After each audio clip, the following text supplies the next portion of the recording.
మన ఆఫీసులో క్లర్కు నారాయణ ఉండేవాడు కదా, అతనే వీరుని రికమెండ్ చేశాడు. నారాయణ? రుద్ర, ఎందుకంత పర్టికులర్గా అడిగావు? ఏం లేదు పెదనాన్న, వీరు ఏ బిజినెస్ చేయాలో కన్ఫ్యూజన్లో ఉన్నాడని ప్రీతి చెప్పింది. ఓ, తను ఎక్కడి నుంచి వచ్చాడో తెలిస్తేనే కదా, ఐ మీన్ తన బేస్ ఏంటో తెలిస్తేనే కదా తనకి సూటబుల్ బిజినెస్ ఏంటో మనం చెప్పగలుగుతాం. అందుకే అడిగాను. క్లర్క్ నారాయణ. సరే పెదనాన్న, నేను బయటికి వెళ్ళొస్తాను.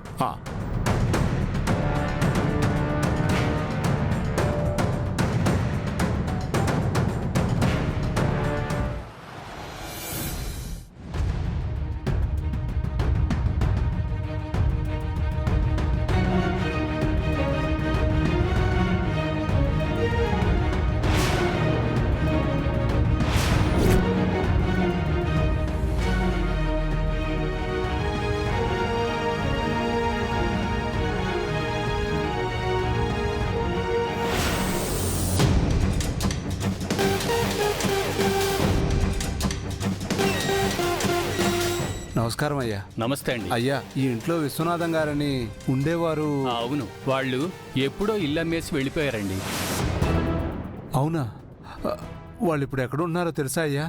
సీతమ్మ దారిలో వాళ్ళు ఉండేవారని విన్నాను, కానీ ఇప్పుడు అక్కడ కూడా లేరంట. ఈ ఇంట్లో ఉన్నప్పుడే వాళ్ళ ఒక్కగానొక్క కూతురు, పాపం చిన్న పాప, కనిపించకుండా పోయింది. ఆ బాధతోనే ఇక్కడ ఉండలేక వెళ్ళిపోయారు. పాపం ఆ అమ్మాయి కోసం చాలా వెతికారంట. ఎక్కడా కనిపించకపోయేసరికి ఈ ఊరే వదిలి వెళ్ళిపోయారని తెలిసింది. అవునా? దేవుడు ఎవరికో న్యాయం చేయడానికి వేరెవరికో అన్యాయం చేశాడు. నిజమే.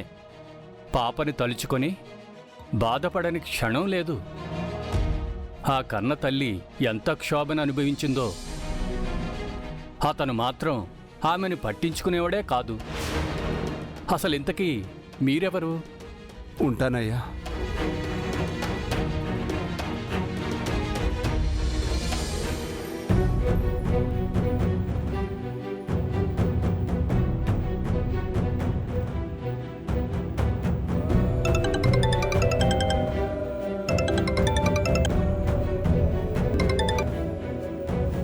చెప్పు లచ్చి. వాళ్ళ గురించి తెలిసిందా అయ్యా? వాళ్ళు ఇప్పుడు ఇక్కడ లేరంట లచ్చి. పాప కనపడకుండా పోయిన బాధలో ఊరే వదిలి వెళ్ళిపోయారంట. అయ్యో దేవుడా, చేసిన పాపానికి పరిహారం చేసుకునే అవకాశం కూడా లేకుండా చేశావా?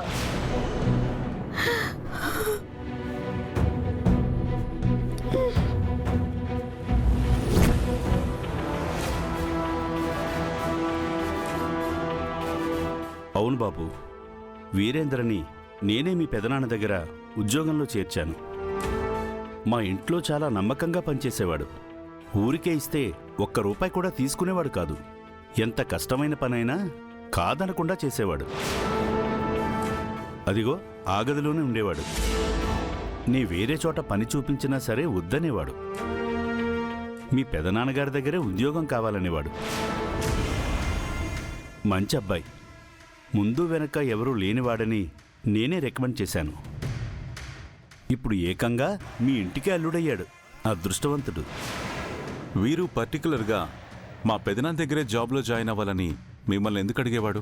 నేను ఆ విషయం చాలాసార్లు అడిగాను. ఎప్పుడూ సరైన సమాధానం చెప్పలేదు.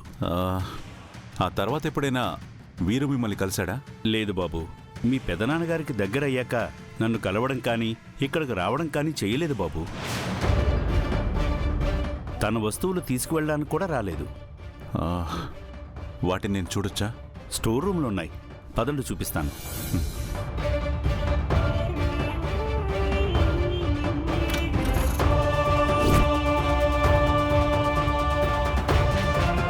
ఇవిగో బాబు, ఇవే అతని వస్తువులు.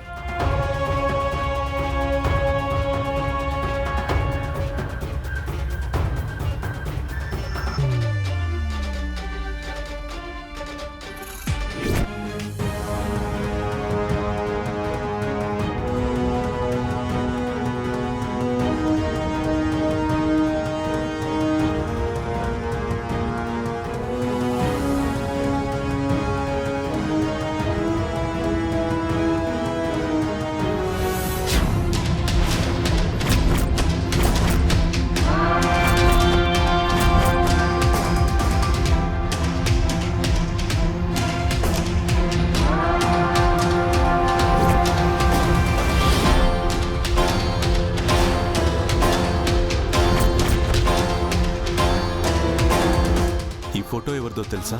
తెలీదు బాబు, కానీ రోజు ఈ ఫోటోని చూస్తూనే ఉండేవాడు. నేను ఫోటోనైతే చూడలేదు, కానీ ఫోటోను పట్టుకుని చూస్తూ అతను కొన్నిసార్లు కోపంగా మారటం, మరికొన్నిసార్లు ఏడవటం, ఏదో వింత వింతగా ప్రవర్తించేవాడు. ఎవరు ఏంటనేది మీరు అడగలేదా? లేదు బాబు, అతను మాతో కలిసి ఉండేవాడే కానీ అంత కలుపుగోలుగా ఉండేవాడు కాదు.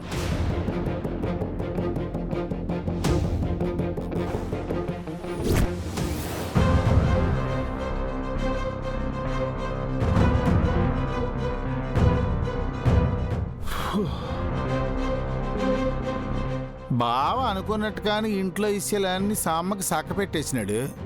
నాన్న అనుకున్నట్టుగానే చెల్లి బావని కొంచెం కొంచెంగా దగ్గరైతే చేసేస్తున్నాను. అంత బాగానే ఉంది కానీ ఇంతలో మా గంగమ్మ పిన్ని బాబాయిల కూతురు కాదని తెలిసింది. ఏట ఆ కబురు తెలిసిన కానించి నా మతేటో పోయింది. అసలుకే గంగ సొంత అమ్మనాల్లో ఎవరై ఉంటారు? అసలు గంగశీలం ఏటై ఉంటుంది? నానొక్కడిని ఆలోచిస్తే నా బుర్రంతా పాడైపోతుంది. ఈ ఇసు ఎవరికి చెప్పకపోతే నా బుర్రంతా ఏడెక్కిపోతుంది. నాను ఇప్పుడు ఎవరికి చెప్పాలి ఈ సమస్యనే? చెల్లికి చెప్పకూడదు, కొంపలంటూ పోతాయి. బావకి చెప్తే కరెక్ట్, బావ అయితే అర్థం చేసుకుంటాడు. అన్నయ్య అన్నయ్య రాజలి రాయే ఏటంటున్నాడే బావా? ఏమంటారు? దగ్గరైనట్టే ఉంటారు, సడన్ గా వదిలేసి వెళ్ళిపోతారు. ఏమైనా అంటే బ్రెయిన్లెస్ అంటారు, అంతే. సరేలే, నీకోసం స్నాక్స్ తెస్తాను. ఏం కావాలో చెప్పన్నయ్య. రోజు నువ్వు అల్లకుండా ఎప్పుడు చూసినా వంటింట్లోనే చచ్చిపోతాను అంటేంటి? ఇప్పుడు ఈ స్నాక్స్, ఈ కాఫీలు, ఈ జ్యూస్లు ఆ పొగరబోతు కూడా తీసుకున్నది కదా, దాంతో కూడా చేపించమంటే వేటి తానా అని అల్లగాచిరిపోతావేటి? వాళ్ళ అత్తగారు చెప్తే తానా అంటే తాందని అలర్జింది ఇసుక గుంట ఏటో పాలు చూతావేటి? ఈవిడ ఎక్కడ ఉంది? ఇంగ్లీష్ మేడం, ఓ English madam, come come come come. Hey Dubai,